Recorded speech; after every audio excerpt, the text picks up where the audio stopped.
I did grow up, in a Christian household, but I wouldn't say I was ever close to God. I went to church because I was supposed to, and in fact, I kind of hated it. As I got older, I would start to actually question what was being preached, and I would find ways to dispute the pastors. I had a lot of anger in me, just I think from growing up, but I channeled that anger toward God.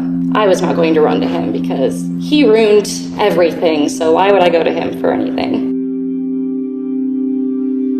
As I got older, I started just kind of spiraling. I was getting more angry. I was irritable. I hung out with the wrong crowd.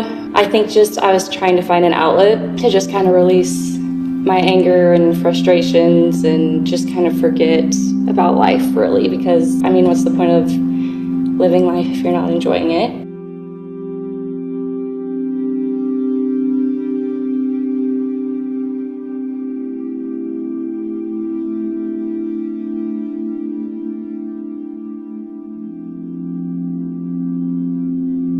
I was diagnosed with severe depression, and that sent me into an even deeper spiral. So of course, what are doctors going to do but throw medicine at you? So I started taking prescriptions, and to no surprise, it made me feel worse. I became more numb to everything around me. I wasn't angry anymore, I was just numb. I just couldn't feel anything. And that ended up actually making me angry because now I can't feel anything. So my solution to that is to just take more pills. I'm just gonna up my dose, and not only that, but I'm gonna start taking some other type of drug to kind of numb this, and maybe the combination of those will help me to feel something. Again, no surprise, that doesn't help. I'm feeling worse, and so what do? I up my dose again. And I ended up upping my dose 4 to 5 times, just so I could feel something. Again, I'm, taking other drugs, and I'm drinking during all of this, and I'm partying, and it's going down really fast. Until one day, I figured nothing's helping me. I feel like I don't have anywhere to go. I'm angry, I'm mad, I hate my life, and I thought, really, what's the point of living? And eventually I did try to take my life.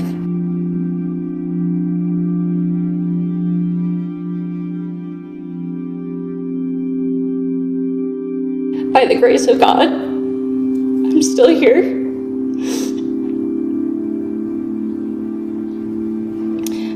But I think that was kind of the moment that opened my eyes.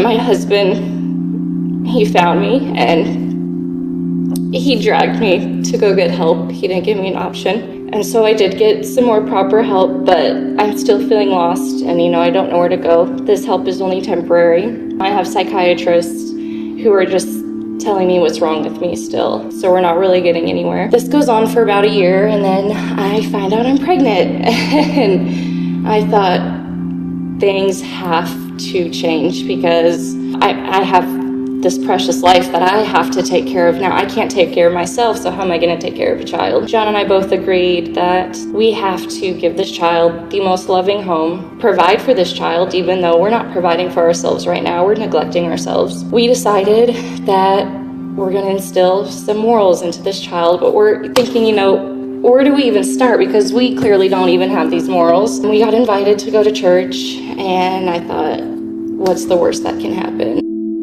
We ended up going to church, and we met some people who we fellowshipped with, and we really got to know people on a deeper level, and we kept coming back. And, every week our relationships grew stronger with, Christ-centered, godly people, and we were finally starting to see kind of a light at the end of the tunnel. We had, more support. We had people who were guiding us in the right direction and really just loving us. And that's, I think, what we really needed, was just love and support. And so we started chasing that.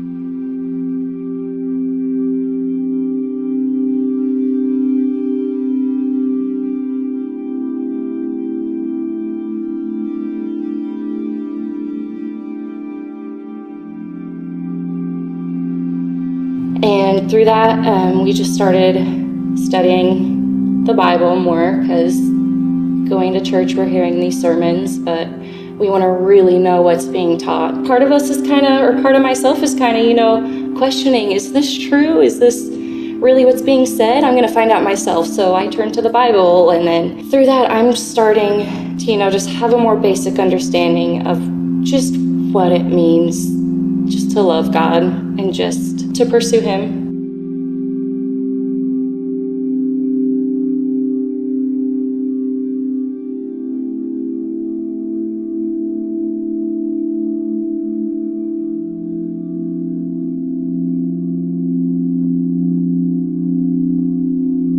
It really did help me in my walk, and just having the Bible to read, because it was my source of information of where all things come from. God had said that when we go through deep waters, He's with us. And that gave me hope, because He never left me. It was me who left Him. God was there the whole time. I just chose not to go to Him. And it's just like when Simon, had walked out of the boat after the storm, and he questioned seeing Jesus there. Jesus, reached out His hand to him after he started sinking in the water after questioning God, but it was up to him to grab Jesus's hand. If he didn't grab His hand, he would have continued to sink down.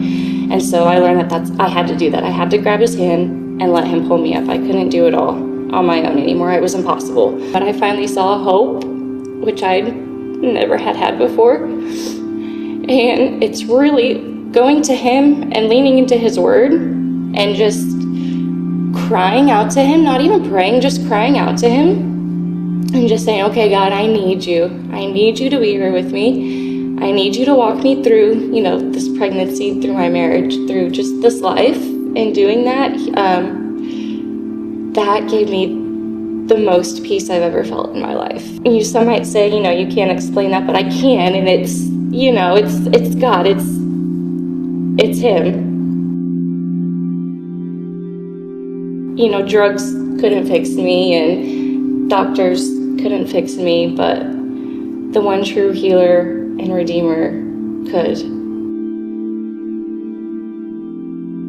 He gave up His Son for that reason, so that we could have new life. And now I look back and I just think how selfish it was of me to try to take away that life. That wasn't even mine to take. We all belong to God, and we are His children, and when we suffer, He suffers, and He wants us to run to Him. And I've come to see that now.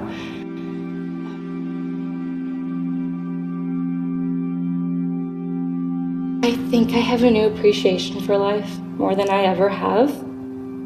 I wake up every day now, and I name things that I'm grateful for, and I just go to Him, and I just, one of the first things always being thank you for giving me another day. And without giving me another day, I wouldn't be able to see my children grow. I wouldn't be able to flourish in my marriage. I wouldn't be able to see the blessings that I have right in front of me. So I do have a new appreciation on life.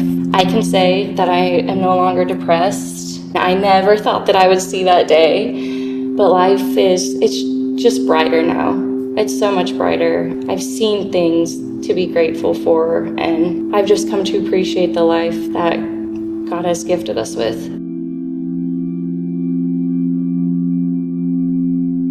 God is there with us. He's our Father and our protector. A father and a protector is not just going to get up and leave his children. He's by our side constantly. We just have to make the choice to go to Him. And once we do, He will embrace us in His arms. He will gladly welcome anyone back to Him who's either strayed or maybe even someone who hasn't come to know Him. He says He'll never leave or forsake us. He wouldn't say it if it wasn't true. He is the best medicine that we could ever have. And He's our shepherd. He guides us. God definitely guided me out of that deep hole. As I said before, I was stubborn, and I didn't want His help. And so I wasn't taking it. And no surprise, it's just everything collapsed until I went to Him. And once I finally went to Him, everything kind of just opened up. When you go through deep waters, I am with you. I say that in my head all the time, and I remind myself that anytime we go through something difficult, it's temporary. He's not going to let us drown. He's not going to forsake us. He will not walk away from us in those times. God never said life would be easy and it would be just a breeze and everything would be perfect. No, He did say that we would have trials and tribulations. but he also said he would be near us in those times, and he will guide us out of those times.